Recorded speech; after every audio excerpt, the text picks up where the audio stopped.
بخیلی برادران عزیز تأثیرش در نسل بسیار زیاد تأثیر میکنه.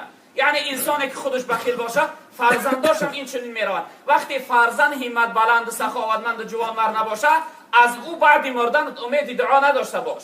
چی رنگی خودت امروز یعنی سختگیری میکنی و بخیلی و موسیقی میکنی و فرزندی تو هست.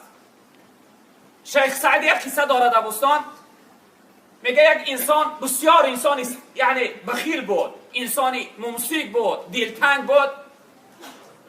یک رفیق و یک دوستی جانی داشت، یک دوستی بسیار میگه نزدیک داشت. در حیاتش میگه یک بار همون دوستش خانش مهمانی آمد. اکنون بخیل هم باشه جای یعنی همت بلندیش آمد است، باید یک ضیافت نشان کرد، چون که دایم وقتی خانه او میرفت مهمانداریش میکرد، عزتش میکرد.